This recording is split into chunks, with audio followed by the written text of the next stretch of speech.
पति के व्रतों का पालन करना चाहिए, यानी पति के व्रतों का मतलब जो पति ने कहा है उसका अनुसरण भी करना चाहिए, है ना। ये इम्पॉसिबल टास्क है वैसे आजकल, है ना। क्योंकि आजकल जो फ्री माइंड है, फ्री एजुकेशन है ना, सबको खुला छोड़ा हुआ है, तो उससे बाद में कंट्रोल करना, तो माता जी बोलेगी मैं तो अपने पिताजी के घर में कभी मैंने काम नहीं किया, तुम्हारे यहाँ क्यों करूँ आकर है ना। मेरे भैया की शादी हुई ताऊ जी के बेटे की, तो लव मैरिज की उन्होंने, तो भाभी को चाय बनाना भी नहीं आता था तो रोज़ाना लड़ाई होती थी कि बस लव मैरिज कर ली, अब क्या करें, भूखे थोड़ी रहेंगे, तो एक दिन रेस्टोरेंट से मंगा लेंगे, 2 दिन मंगा लेंगे, कितने दिन तक मंगा लेंगे। तो क्या हुआ, फाइनली अच्छी खासी लड़ाई हुई। लड़ाई होने के बाद में उनको कुकरी क्लासेस में भेजा गया और कुकरी क्लास में जाके उन्होंने खाना बनाना सीखा 1 साल तक, और 1 साल तक कुकरी क्लासेस ज्वाइन की और फिर उन्होंने किया। तो इसीलिए क्या करना चाहिए, जो पति व्रत के नियम हैं उनका स्ट्रिक्टली पालन करना चाहिए, जो कि आजकल करते नहीं है ना। इसको हम आगे और भी डिस्कशन करेंगे फिर नेक्स्ट श्लोका में बोलते हैं,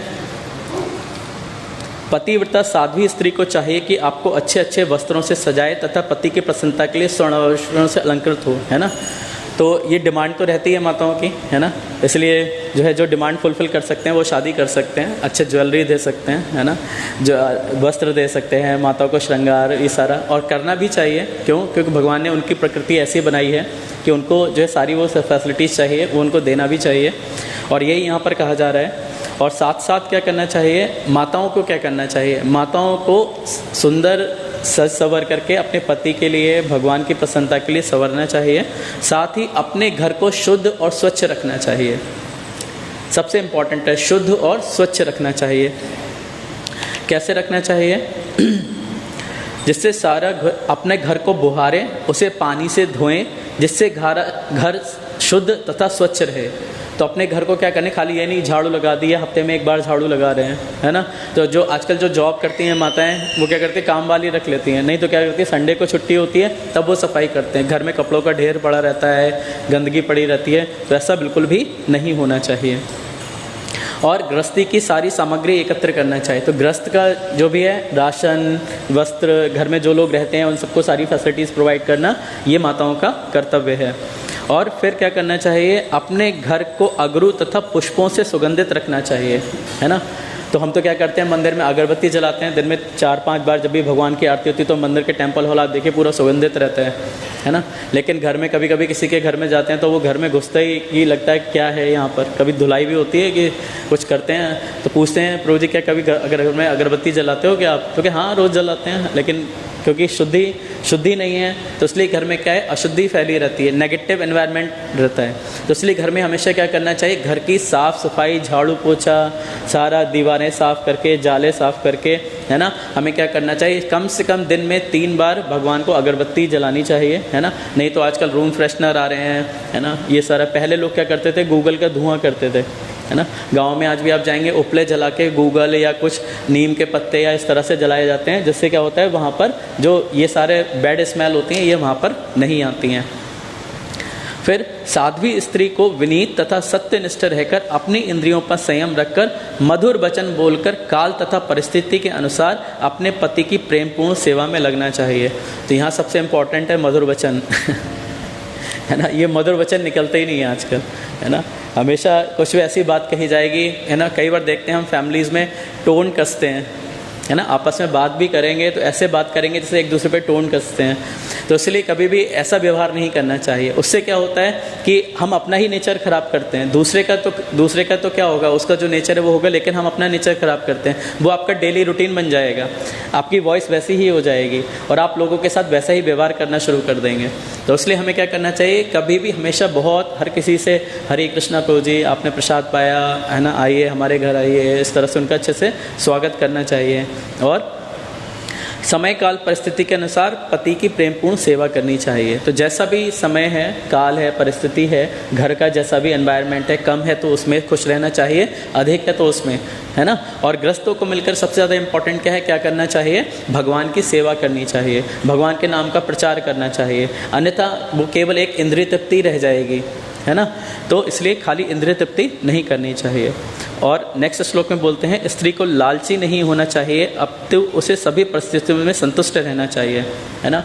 तो ये नहीं कि हमारे पास बहुत बड़ी कार हो, हाँ सबकी इच्छाएं होती हैं, लेकिन उसका फ़ायदा क्या अगर आपस में क्लैशेस हैं, अगर आपस में हमारा बॉन्डिंग बहुत अच्छा नहीं है और आपके पास अच्छी कार आ गई, अच्छा घर आ गया, बहुत पैसा भी आ गया, तो फिर उनसे क्या फ़ायदा, है ना। आप आपस में एक दूसरे से लड़ोगे भिड़ोगे तो उससे कोई क्या चैलेंजेस बने रहेंगे, हमेशा सिचुएशन जो है ओवरकम नहीं कर पाएंगे। तो इसलिए हमें ऐसा नहीं करना चाहिए, तो लालची नहीं होना चाहिए। और उसे गृहस्थी के काम काज में अत्यंत पटु होना चाहिए, है ना।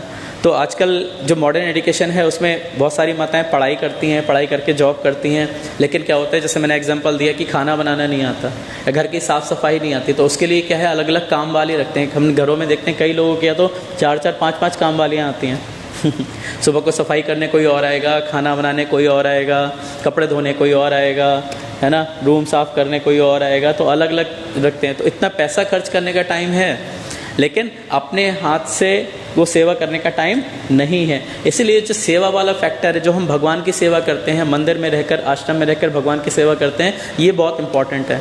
सेवा करने से क्या होता है, मूड डेवलप होता है ना, कॉन्शियसनेस इंप्रूव होती है, इसलिए सेवा करनी चाहिए। और बाहर भी बहुत सारे लोग सेवा करते हैं, लेकिन उनका मूड क्या रहता है, क्या कॉन्शियसनेस रहती है, क्या चेतना में परिवर्तन आता है, क्या उनका जो मूड है या चेतना है वो भगवान में लगती है। अगर लगती है तो दैट्स गुड, अगर नहीं लगती है तो उसको कुछ ना कुछ इस पर काम करने की आवश्यकता है। और इसीलिए यहाँ पर कहा जा रहा है कि गृहस्थी के काम काज में अत्यंत पटु होना चाहिए, है ना। तो अत्यंत पटु मतलब अच्छा भोजन बनाना आना चाहिए, अच्छे से वस्त्र, है ना, घर में होते हैं तो कपड़े अच्छे से धोते हैं, प्रेस करते हैं, उनको जगह पर रखते हैं, सारा साज सामान जो है अपने घर में अच्छे से रखना चाहिए, है ना।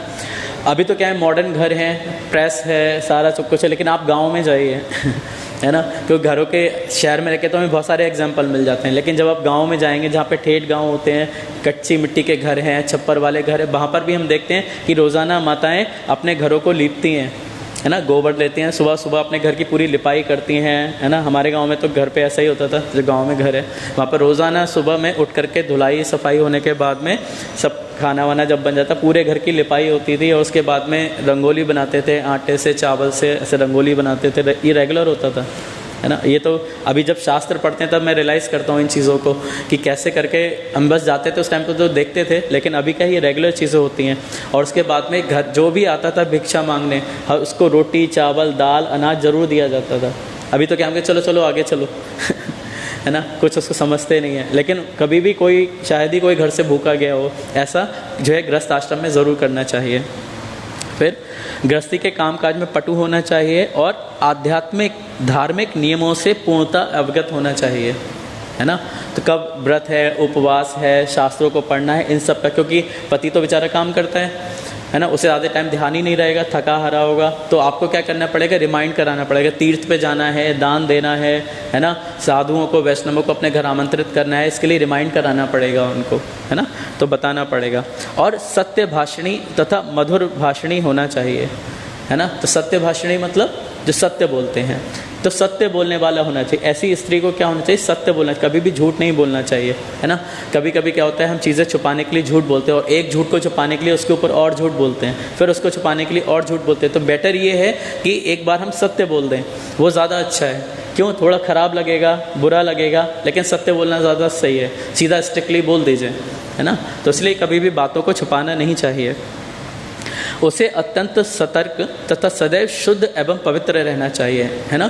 तो माताओं को इसके लिए क्या है, अलर्ट रहना चाहिए, है ना। कैसे अलर्ट मतलब कि आजकल क्या है, माताओं को बहुत शोषण किया जाता है ना। और शास्त्र में चाणक्य पंडित कहते हैं कि जब माता पिता के यहाँ रहती तो पिता के संरक्षण में, जब शादी होकर के पति के घर जाती है तो पति के संरक्षण में, और वृद्ध होने पर पुत्र के संरक्षण में रहना चाहिए, है ना। तो संरक्षण मतलब क्या, कि संरक्षण का मतलब प्रोटेक्ट करना तो है ही, साथ में फैसिलिटीज़ भी प्रोवाइड करना, उनको सारी वो चीज़ें प्रोवाइड करना जिनकी उनको नीड है, वो सारी चीज़ें उनको देना चाहिए। इस प्रकार एक साध्वी स्त्री को उस पति की प्रेम पूर्वक सेवा करनी चाहिए जो पतित ना हो। ये भी इम्पोर्टेंटली बोला गया कि जो पतित ना हो, है ना। तो पतित मतलब जो 4 नियमों का पालन ना करता हो। अब पति तो रोज़ाना पी कर आ रहा है शाम को, है ना, और माताजी उनको पैर दबाने में लगी, उनकी सेवा करने, तो उसको थोड़ा माताजी को टाइट भी करना चाहिए कि अगर पति कुछ गलत करता है तो स्ट्रिक्ट होना ये उनकी जिम्मेदारी है। क्यों? क्योंकि क्या है, उन्हें आगे अपने परिवार में संस्कार देने हैं, और अगर पति ही संस्कारी नहीं तो कैसे आगे संस्कार जाएंगे। तो अगर पति या पत्नी कोई भी गलत होते हैं, है ना, जो क्या करते हैं, सेवा अगर करते हैं और पतित ना हो, पतित मतलब 4 नियमों का पालन नहीं करते, 4 नियम पता ही है सभी को, है ना, तो इन 4 नियम में से कोई भी अगर वो नियम तोड़ता है तो माता स्ट्रिक्ट हो सकती है ना। और अगर माता या प्रभु जी दोनों में से कोई भी व्यभिचारी है ना, पर स्त्री या पर पुरुष का संग करते हैं या फिर कुछ गलत करते हैं, तो दोनों एक दूसरे को छोड़ सकते हैं, है ना। अगर आपको लगता है कि वो नहीं मानने वाले हैं तो बेटर ये है कि आपका आध्यात्मिक मार्ग पे आगे बढ़ना है तो उनको छोड़ सकते हैं, है ना। लेकिन उसके लिए बहुत रूल्स रेगुलेशन है, सारा काउंसलिंग के बाद में, सब कुछ होने के बाद में तब ऐसा कर सकते हैं। जो स्त्री लक्ष्मी जी के पद चिन्हों पर चलकर अपने पति की सेवा में लगी रहती है, वह अपने पति के साथ निश्चित रूप से भगवत धाम जाती है और वैकुंठ लोक में अत्यंत सुखपूर्वक रहती है। तो कल प्रभु जी ने, द्वारकानाथ ऋषिकेश प्रभु ने बहुत अच्छे से एग्जाम्पल देके समझाया भी था, रामानुजाचार्य के जो एक शिष्य थे उनकी पत्नी का, कि किस प्रकार से उन्होंने अपनी गुरु की सेवा की और उनके पति भी और गुरु दोनों ही प्रसन्न थे उनकी सेवा से, है ना।